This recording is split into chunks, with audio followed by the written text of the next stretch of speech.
Hey guys, good to be here for this week's Labs update. On the session team, we have essentially been working on user configuration messages. They are now progressed quite far. So on Android, we're basically to the final stage of QA now. The first stage brought up a few things that we're fixing. iOS is completely through the QA process, and for desktop, we're hoping to get it into QA this week.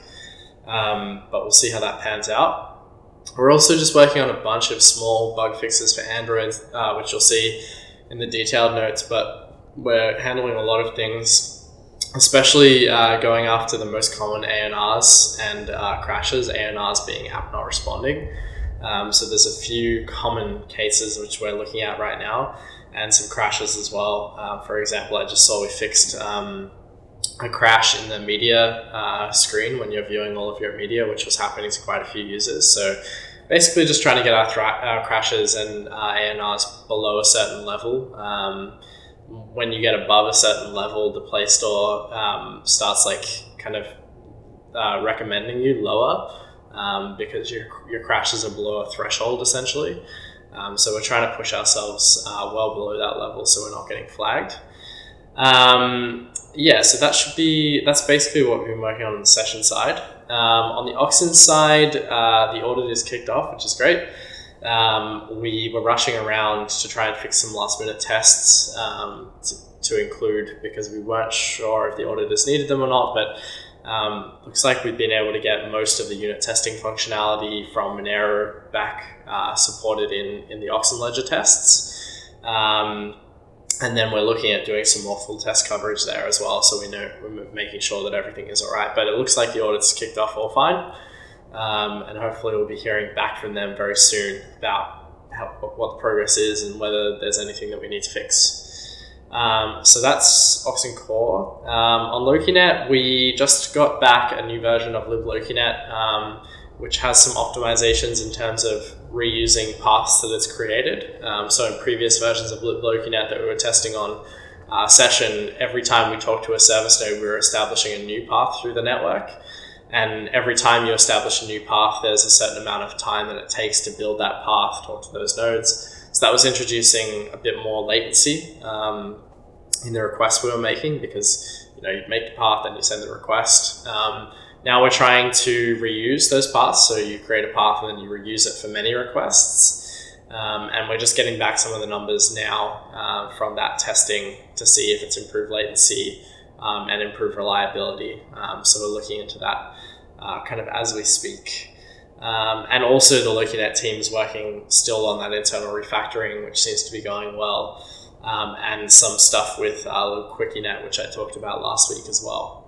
I think that just about wraps us up. We have also been doing some push notification stuff. Some documentation for closed groups is getting changed just to make sure we don't have to go back to the drawing board as we're actually implementing closed groups. But yeah, hopefully user config coming out really soon, and then disappearing messages and closed groups after that.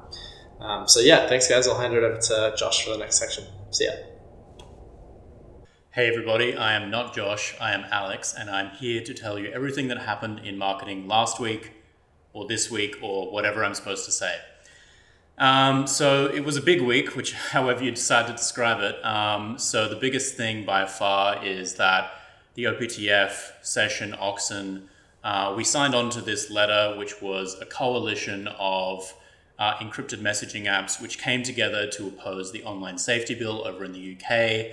Now that coalition included some really big players in the space like Signal and WhatsApp, and it was really exciting to get involved with this. So first up, Signal reached out to us and said, hey, we're doing this, do you want to get on board? And we absolutely did, of course. So we joined up with them, signed onto the letter, and there has been a lot of stuff that has gone on to try and leverage this opportunity as much as possible. So you would have seen Session and Oxen pop up in the BBC in an article there, which was about this letter. There's been a whole bunch of other news coverage as well, which has gone out. We have been pushing this letter out to all of our press contacts, and Chris and I have both been working to reach out to people as much as possible.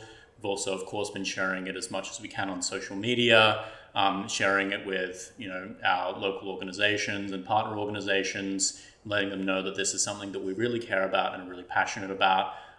There's a couple of other little things that we have brewing in the background, which hopefully you'll hear about soon, which we're going to be doing as a bit of a follow-up to the letter, and once again trying to ride that wave a little bit more, make sure that this story, which is such a really important and pivotal story, stays in the news, because this is a really, really important thing, not only for Session, but it's bigger than that. It's really everything that Session and Oxen and the OPTF stands for here, which is what we're fighting for. So it was really good to be able to get involved with this. Key even hopped on a call with a BBC reporter as well, and so will likely be in a TV package as a result of that interview. So there was just been an absolute huge amount going on, super, super busy. Moving on from that, we've also got Wes dropped an article which was about how to join the beta testing program. So as Session's getting bigger and bigger, there are more and more technically inclined people who kind of want to get more involved than just using the app. So that's what the beta testing program is going to be for. Those people can get early access to experimental features, test things out, find bugs before they make it into the production releases. So that is a really important program, and awesome job to Wes for getting that article out. We've also been doing the preparation work because we know that Chris promised everybody that we would be announcing some more details about the LokiNet Exit Marketplace stuff. Now, this is something which has been causing a lot of excitement internally, and we have been super keenly talking about this, getting ready for it, getting prepared for it, and we're getting pretty close to being able to release these plans and share them with the community, and we're really excited to see what all of you have to say. There are lots of paths this could go down still. Obviously, it's still early days, but we're pretty excited about the designs that we have at the moment, and we're super excited to show them to you guys as well. And last but not least, we've also been doing some work on an influencer campaign. Now, a lot of people in the community often say, hey, why aren't you guys working with influencers a little bit more? Word of mouth is really important in crypto, and of course, we agree. Now, everybody knows that we've got the Oxen brand refresh coming up, and to help support that refresh, we're going to be doing an influencer campaign working with a lot of influencers. A few weeks ago, I did a bit of a call out and said, hey, who do you think that we should work with? Send me a message. A bunch of you did. We followed up on a bunch of that stuff. And now we're starting to reach out to those people, start to try and get contracts in place, trying to start to figure out how those relationships are going to work and make sure that everything is ready to absolutely go as fast as it can once the refresh actually occurs, because that is a really pivotal moment for us as a brand and as a project to make sure that, the refresh generates a lot of excitement, that people are aware that it's happened, that things have changed or are changing, and that they're ready to go along on that ride with us. So that's everything from marketing for now. I'm sure there are going to be a lot more updates coming in the next few weeks. And it's been a while since I did one of these, so happy to see all of you. See you next time.